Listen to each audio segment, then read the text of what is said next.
الحمدللہ الحمدللہ وکفا والصلاة والسلام علی عبادہ الذین اصطفیٰ اما بعد فاعوذ باللہ من الشیطان الرجیم بسم اللہ الرحمن الرحیم قال اللہ تعالی فی سورۃ الشمس ونفس وما سواها فألہمها فجورها وتقواها قد افلح من زکاها۔ ناظرین کرام، السلام علیکم ورحمۃ اللہ وبرکاتہ۔ آج ہم انشاءاللہ تزکیہ کے موضوع پر کچھ باتیں سمجھنے کی کوشش کریں گے۔ تزکیہ جس کا مفہوم ہے کسی چیز کو پاک کرنا اور صاف ستھرا کرنا، کسی چیز کو نشو و نما دینا اور پروان چڑھانا۔ اس حوالے سے باغ کی مثال جو ہے اس سے یہ تزکیہ کا مفہوم واضح ہوتا ہے۔ آپ کے علم میں ہے کہ ایک ایسا باغ جس میں پھلدار پودے لگے ہوئے ہوں، اس میں بھی بڑی کثرت سے، چونکہ اس میں پانی بھی دیا جاتا ہے، اس کو کھاد بھی باقاعدگی سے دی جاتی ہے، تو اس کے اندر جھاڑ جھنکار بھی بڑی تیزی سے اگتا ہے۔ اب مالی کا کام یہ ہوتا ہے کہ وہ اس جھاڑ جھنکار کو ایک کھرپا لے کر چن چن کر اس میں سے جو غیر متعلقہ چیزیں ہیں ان کو الگ کر دیتا ہے، تاکہ زمین کی جو زرخیزی ہے، جو کھاد ہے اور جو پانی ہے، اس کے زیادہ سے زیادہ مفید اثرات پودوں کو ملیں اور وہ پودے جو ہیں وہ نشو و نما پائیں۔ تو مالی کا یہ عمل جس کے ذریعے سے وہ جھاڑ جھنکار کو دور کرتا ہے، یہ عمل جو ہے زمین کا تزکیہ کہلاتا ہے۔ اسی طریقے سے نفس کا بھی تزکیہ ہے۔ نفس کا تزکیہ غلط نظریات، برے افکار کا خاتمہ اور نفسانی خواہشات پر قابو پانا اور ان کا علاج کرنا ہے۔ اس اعتبار سے گویا کہ یہ نفس جو ہے یہ بھی، اس کے اندر جتنے بھی غلط باتیں ہیں ان سب کو چن چن کر الگ کرنا، ان کو اکھاڑنا۔ اور فطری صلاحیتوں کے مطابق انسان کو اللہ نے جو ذہنی، اخلاقی اور روحانی ترقی اور نشو و نما کے لیے جو مواقع فراہم کیے ہیں، ان کے ذریعے سے رضائے الہی کا حصول، یہ ہے اصل میں نفس کا تزکیہ۔ اس کے اصطلاحی مفہوم کے لیے سورۃ الشمس کی آیات 8 تا 10، اس میں یہ بات واضح ہے جس میں اللہ نے فرمایا کہ وَنَفْسٍ وَمَا سَوَّاهَا، اور قسم ہے نفس انسانی کی اور جو اللہ تعالیٰ نے اس کو بنایا، سنوارا، اس کو متوازن کیا، اس کو فنیشنگ ٹچز دیے۔ فَأَلْهَمَهَا فُجُورَهَا وَتَقْوَاهَا، اور پھر اللہ تعالیٰ نے الہامی طور پر اس کو بتا دیا، اس کو آگاہ کر دیا کہ اس کا فسق و فجور کیا ہے اور اس کا تقویٰ کیا ہے۔ قد افلح من زکاها، تو کامیاب ہوا وہ جس نے اس کو پاک رکھا، جس نے اس کا تزکیہ کر دیا۔ تو اس لحاظ سے یہ بات بالکل واضح ہے کہ اللہ تعالیٰ نے نفس انسانی میں نیکی اور بدی دونوں کا صلاحیت رکھی، دونوں کا شعور رکھا، اور نیکی اور بدی میں تمیز کے لیے عقل اور شعور کی صلاحیت بھی بخشی ہے۔ اب یہ بندے کا امتحان ہے کہ وہ کس طور پر ان صلاحیتوں کو استعمال کرتا ہے۔ چوائس بندے کے لیے اوپن چھوڑ دی کہ فَأَلْهَمَهَا فُجُورَهَا وَتَقْوَاهَا، الہامی طور پر دونوں چیزیں بتا دیں کہ فسق و فجور کیا ہے اور تقویٰ کیا ہے۔ اور کامیاب وہ ہے جس نے اس نفس انسانی کو پاک رکھا، اس کو فسق و فجور سے آلودہ نہیں کیا، بلکہ اس کو تقویٰ کے ذریعے سے اس کا تزکیہ کر لیا۔ تو اس اعتبار سے صحیح شعور کے ساتھ نیکی کو غالب کرنے اور بدی کو مغلوب کرنے کا یہ جہاد اصطلاح قرآنی میں تزکیہ ہے۔ یہ نیکی اور بدی کی کشمکش جو ہر وقت نفس انسانی کے اندر چلتی رہتی ہے، نفس کا منہ زور گھوڑا انسان کو بدی کی طرف وہ آمادہ کرنے کی کوشش کرتا ہے، لیکن انسان کا اپنے اس کے نفسانی خواہشات، ان کے اوپر قابو پانا، ان کو کنٹرول میں رکھنا اور ان ساری قوتوں و صلاحیتوں کا رخ اللہ کی رضا کی طرف موڑنا، یہ ہے اصل میں نفس انسانی کا تزکیہ۔ یہ تزکیہ انفرادی بھی ہے اور یہ تزکیہ اجتماعی بھی ہے، یہ تزکیہ فرد کا بھی ہے اور یہ تزکیہ معاشرے کا بھی ہے۔ اس اعتبار سے یہ ایک بہت ہی وسیع مفہوم کے حامل اصطلاح ہے، اور اس کی اہمیت اور ضرورت اس طرح سے بھی واضح ہے کہ انبیاء اور رسل کی بنیادی ذمہ داریاں جو ہیں ان میں سے ایک ہے انسانی نفوس کا تزکیہ۔ اللہ تعالیٰ نے سورۃ النازعات کی آیات 17 اور 18 میں حضرت موسیٰ علیہ السلام کو جب فرعون کی طرف بھیجا تو یہ پیغام دے کر بھیجا، اللہ نے اس لیے بھیجا کہ اس کو یہ دعوت تزکیہ اس کے سامنے بھی رکھی جائے۔ فرمایا اذهب الی فرعون انہ طغی، فرعون کی طرف جاؤ، وہ طغیانی پر اترا ہوا ہے، وہ نافرمانی پر اترا ہوا ہے۔ فقل، اور اس سے کہیے، حل لک الی ان تزکا، کیا تیرے لیے یہ تو چاہتا ہے کہ تو تزکیہ حاصل کرے، یعنی اس کے سامنے تزکیہ کی دعوت رکھنا۔ یہ موسیٰ علیہ السلام کو بھی سب سے پہلے فرعون کے سامنے تزکیہ کی دعوت رکھنے کا حکم ہوا۔ محمد الرسول اللہ صلی اللہ علیہ وسلم کے جو 4 بنیادی کام جو قرآن مجید میں 4 مرتبہ نقل ہوئے ہیں، ان میں بھی تزکیہ ان 4 کاموں میں سے ایک کام ہے۔ فرمایا هو الذی بعث فی الامیین رسولا منہم، وہی اللہ جس نے مبعوث فرمائے امیین میں سے ایک رسول، انہی میں سے کیا کرتے ہیں، یتلو علیہم آیاتہ، ان پر اس کی آیات کی یعنی اللہ کی آیات کی تلاوت فرماتے ہیں، ویزکیہم، اور ان کا تزکیہ فرماتے ہیں، ویعلمہم الکتاب والحکمہ، اور انہیں کتاب اور حکمت کی تعلیم دیتے ہیں۔ تو اس اعتبار سے یہ اتنی اہم اور ضروری کام ہے کہ انبیاء اور رسل کے جو بنیادی ذمہ داریاں ہیں ان میں سے ایک ذمہ داری تزکیہ، اور اس کے نتائج یہ ہیں کہ تزکیہ انبیاء کی جدوجہد کا ایک اہم مقصد ہے۔ تزکیہ کے لیے لوگوں کو رسول ہی کی طرف رجوع کرنا چاہیے۔ پتہ چلا کہ عمل تزکیہ کے لیے بھی جیسے اللہ کا حکم ہے کہ لقد کان لکم فی رسول اللہ اسوۃ حسنہ، تمہارے لیے اللہ کے رسول صلی اللہ علیہ وسلم کی ذات بابرکات میں بہترین نمونہ ہے۔ تو تزکیہ کے لیے بھی کہیں اور جانے کی ضرورت نہیں ہے، کہیں اور سے مشق اخذ کرنے کی ضرورت نہیں ہے، بلکہ عمل تزکیہ بھی اللہ کے رسول صلی اللہ علیہ وسلم کی سنت اور سیرت کی پیروی اور آپ صلی اللہ علیہ وسلم کے فرامین مبارکہ ان کی اتباع سے ہی یہ تزکیہ بھی حاصل ہوتا ہے، اور تزکیہ کے لیے لوگوں کو رسول کی طرف ہی رجوع کرنا چاہیے۔ تزکیہ کا سرچشمہ یہ کتاب اللہ ہے، اللہ تعالیٰ نے اسی کے اندر انسانوں کے لیے جو ہے تزکیہ کا سامان فراہم کیا ہے، اس لیے کہ نبی کا عمل تزکیہ اس کا آغاز ہی ہوتا ہے تلاوت آیات سے، یتلو علیہم آیاتہ، وہ ان پر اس کی آیات کی تلاوت فرماتے ہیں، اور تعلیم کتاب و حکمت کا ثمر اور نتیجہ بھی تزکیہ ہی ہے۔ اس لیے اسی سورہ بقرہ میں ایک جگہ پر یہ مضمون اس طرح سے بھی آیا ہے، اور جہاں ابراہیم علیہ السلام نے محمد الرسول اللہ صلی اللہ علیہ وسلم کے لیے دعا کی تو وہاں پر کہا ربنا وابعث فیہم رسولا منہم، ان امیین میں سے اے اللہ ایک رسول انہی میں سے مبعوث فرمائیو، کیا کرتے ہوں، یتلو علیہم آیاتہ، جو ان پر تیری آیات کی تلاوت کرتے ہوں، ویعلمہم الکتاب والحکمہ، اور انہیں کتاب اور حکمت کی تعلیم فرماتے ہوں، ویزکیہم، اور ان کا تزکیہ فرماتے ہوں۔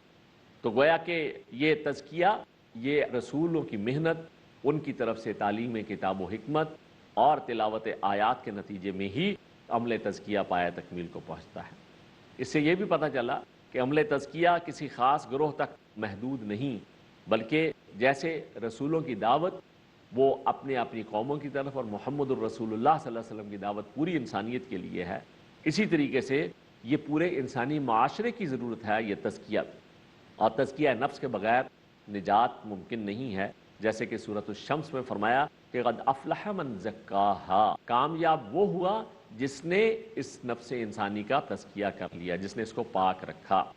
اور سورۃ الاعلیٰ کی آیت نمبر 14 میں فرمایا کہ قد افلح من تزکا، کامیاب وہ ہوا جس نے اس کا تزکیہ کر لیا۔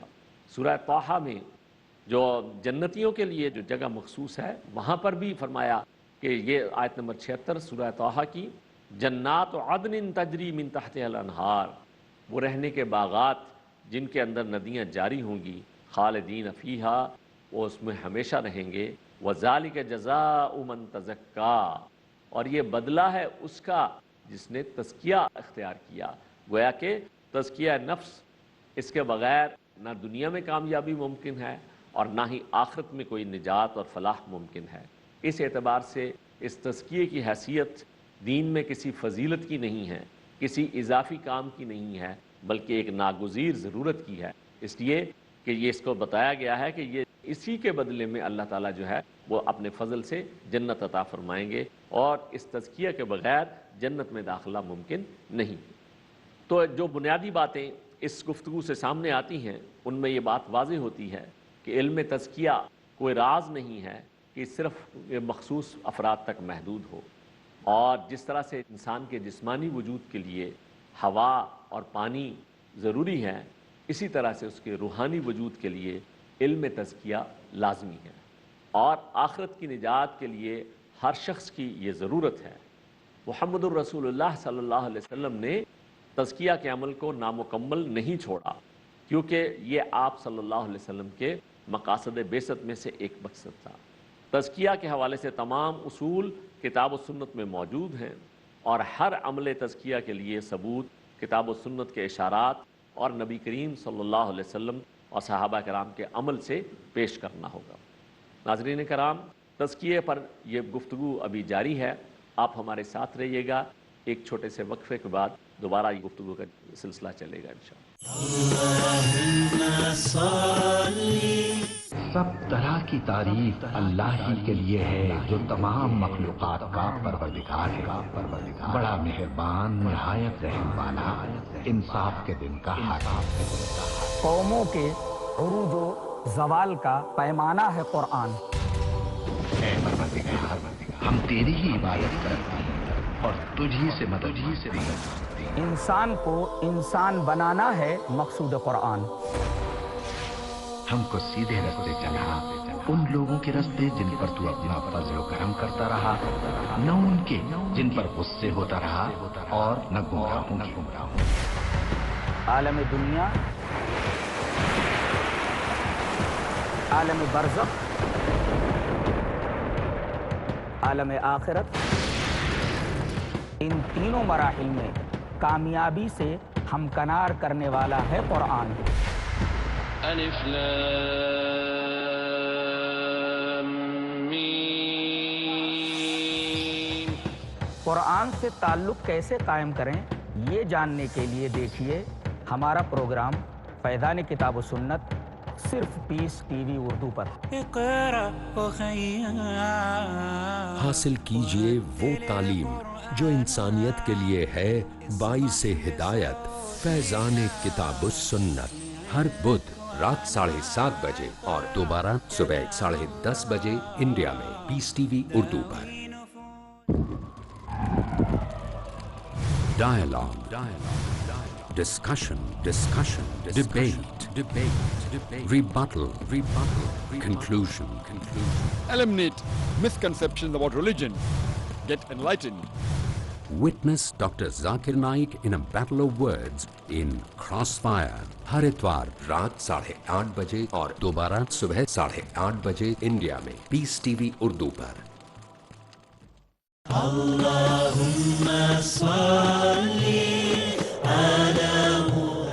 احادیث نبوی صلی اللہ علیہ وسلم۔ حضرت ابو ہریرہ رضی اللہ عنہ نے فرمایا کہ رسول اللہ صلی اللہ علیہ وسلم کا ارشاد ہے، ہر کام میں درمیانی راہ اپناؤ اور جان لو کہ تم میں سے کسی بھی شخص کو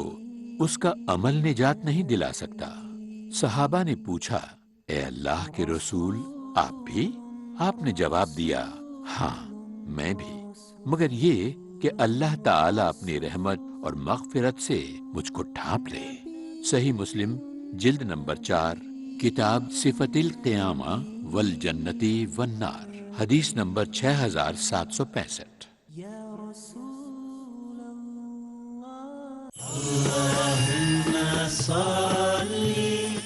بسم اللہ اولہ و آخرہ۔ ناظرین کرام، پروگرام میں دوبارہ خوش آمدید۔ علم تزکیہ کے موضوع پر بات ہو رہی تھی، عمل تزکیہ، اور اس میں جو تزکیہ کے حوالے سے یہ بات کہ علم تزکیہ کی وسعت، اس کا دائرہ جو ہے زیادہ وسیع تر ہے۔ یہ نفس کے تمام ظاہری اور باطنی گوشوں سے بحث ہوتی ہے۔ نفس کی تربیت، دل کے خیالات، ذہن کے وسوسے اور طبیعت کے میلانات تک اس میں بحث ہوتی ہیں، اور اس لحاظ سے یہ زندگی کے تمام گوشوں پر محیط ہے، یہاں تک کہ اٹھنا بیٹھنا، کھانا پینا، شب و روز کے تعلقات اور معمولات، یہ سب کے سب اس بحث میں شامل ہیں، اور ان سب کا تزکیہ ضروری اور ناگزیر ہے۔ نفس لوامہ جو اللہ تعالیٰ نے ہر انسان کے اندر خیر اور شر کی تمیز کے لیے، جو ہر برائی پر انسان کو ملامت کرتا ہے، اس کو کہتا ہے کہ رک جا، یہ کام برا ہے، نہ کر۔ اب اگر وہ اس سے باز آ جاتا ہے تو وہ اس کے لیے بھلائی کا اور خیر کا ذریعہ بنتا ہے، لیکن اگر وہ اس کی آواز کو دبا دیتا ہے تو اس وقت یہ نفس جو ہے نفس امارہ والی کیفیت وہ اختیار کر لیتا ہے۔ یہ نفس لوامہ جتنا انسان اس کے تقاضوں پر عمل کرتا چلا جائے گا اتنا زیادہ جو ہے وہ اگلے درجے کی طرف بڑھتا جائے گا، اور بالآخر وہ نفس اتنا تہذیب یافتہ ہوگا کہ وہ جو نفس امارہ سے نفس لوامہ اور اب نفس مطمئنہ کے درجے پر پہنچ جائے گا، جس کے لیے سورہ فجر کی آیات 27 اور 28 میں ذکر ہے کہ اللہ تعالیٰ پھر اس نفس مطمئنہ، اس مطمئن جان کو فرماتا ہے کہ یا ایتھا النفس المطمئنہ،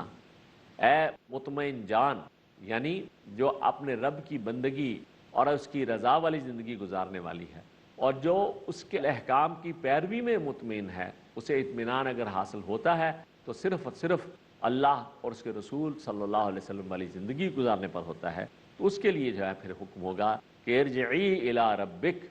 تو لوٹ جا اپنے پروردگار کی طرف، راضیۃ مرضیہ، اس حال میں کہ تو اس سے راضی اور وہ تجھ سے راضی۔ تو اس اعتبار سے یہ جو اصل کام ہے تزکیہ کا وہ یہ ہے کہ نفس کی ہر پہلو سے ایسی تربیت ہو کہ جس سے یہ نفس امارہ سے نفس لوامہ اور نفس لوامہ سے مزید ترقی کا سفر اختیار کرتے ہوئے نفس مطمئنہ بن جائے۔ یہ ہے علم تزکیہ کا اصل کام،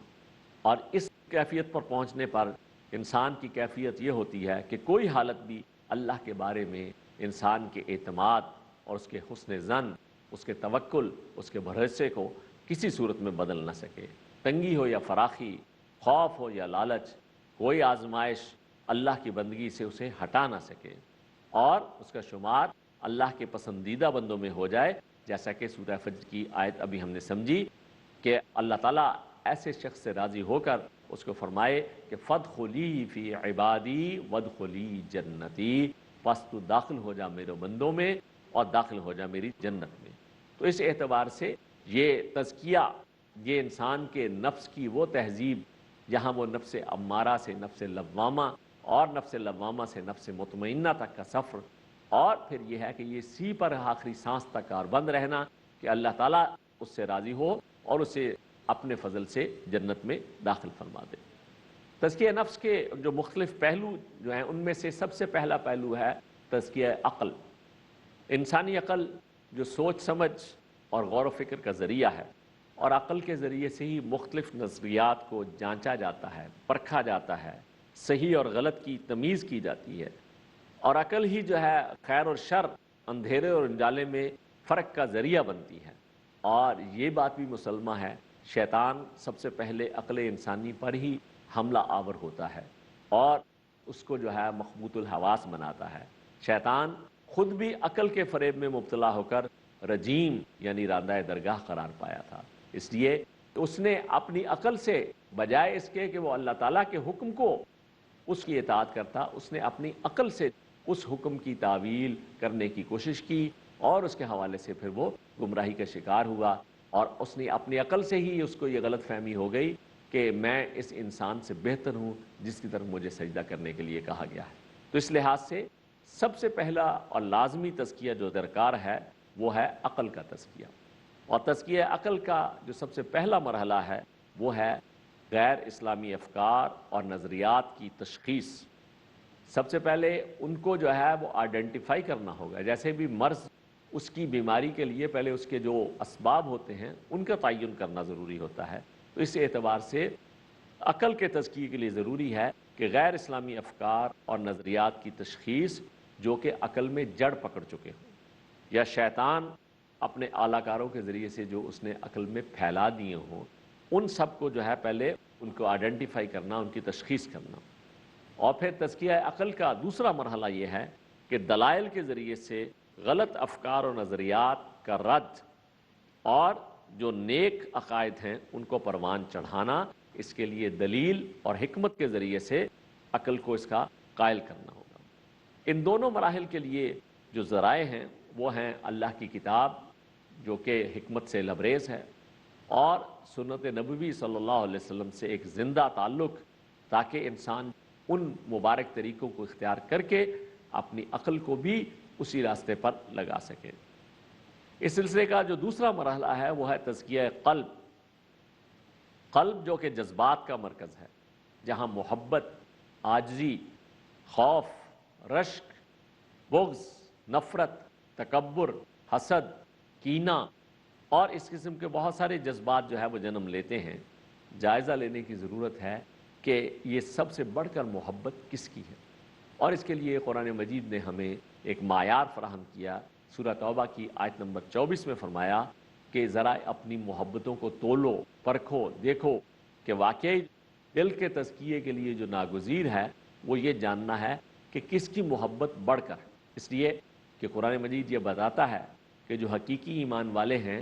ان کے دلوں کا حال تو یہ ہے کہ والذین آمنوا اشد حبا للہ، وہ لوگ جو ایمان لائے ہیں، جن کے دلوں کے اندر ایمان موجود ہے، ان کی کیفیت تو یہ ہے کہ وہ اللہ کی محبت میں شدید ترین۔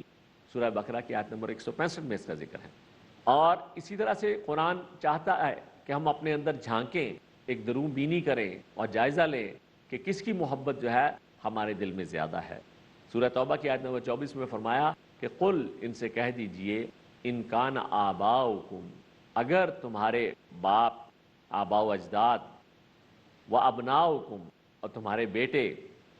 و اخوانکم، اور تمہارے بھائی، و ازواجکم، اور تمہاری بیویاں، و عشیرتکم، اور تمہارے کنبے قبیلے والے عزیز رشتہ دار،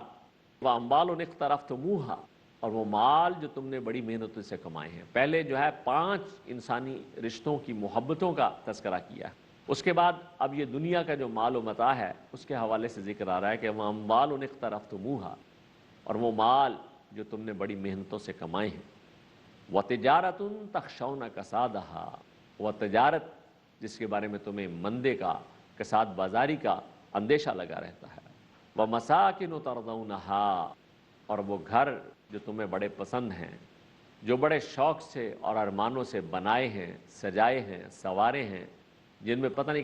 کہاں سے دنیا جہان سے لا کر ڈیکوریشن پیسز جمع کیے ہیں۔ یہ جو 8 محبتیں ہیں ان کو ایک طرف رکھو، اور دوسری طرف جو ہے فرمایا کہ اگر یہ 8 محبتیں بھاری ہیں، احب الیکم، اگر تمہیں زیادہ پیارے ہیں، محبوب تر ہیں، من اللہ، اللہ سے، ورسولہ، اور اس کے رسول صلی اللہ علیہ وسلم سے، وجہاد فی سبیلہ، اور اس کی راہ میں جہاد کرنے سے، فتربصوا، تو انتظار کرو، واللہ لا یہدی القوم الفاسقین، اللہ ایسے فاسقوں کو کبھی ہدایت نہیں دیا کرتا۔